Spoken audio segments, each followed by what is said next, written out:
Trump responded to critics of his comments today in an interview on CNN with Jake Tapper. If you are saying he can't do his job because of his race, is that not the definition of racism? No, I don't think so at all. No? No, he's proud of his heritage. I respect him for that. You're saying he can't do his job because of it.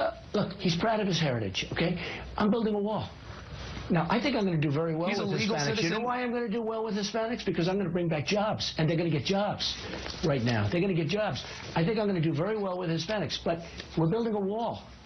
He's a Mexican. We're building a wall between here and Mexico. The answer is he is giving us very unfair rulings, rulings that people can't even believe.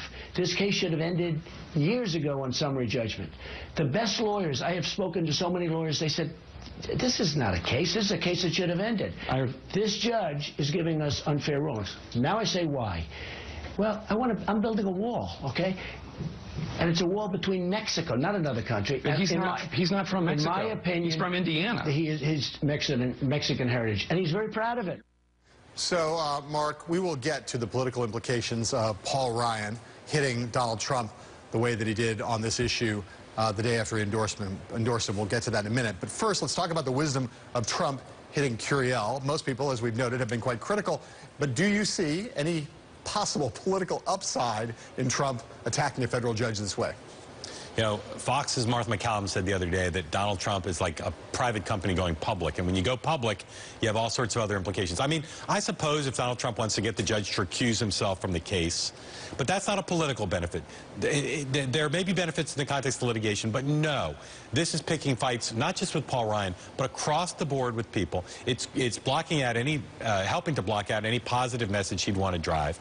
And it is giving people inside the Republican Party and even within Trump's own campaign a feeling that he's not disciplining himself at all. So I see so much downside. I could spend the hour of this program listing the downside. I can't think of a single political upside to doing it. Thank you for agreeing, getting to the right place on this. Let's just say this, first of all. When Trump does what he did in that Tapper interview, and he did it over and over again, he kept calling Curiel a Mexican, right? It is not even dog whistle politics. It is just pure racial politics. No, it's not racial. It's racial politics. It is.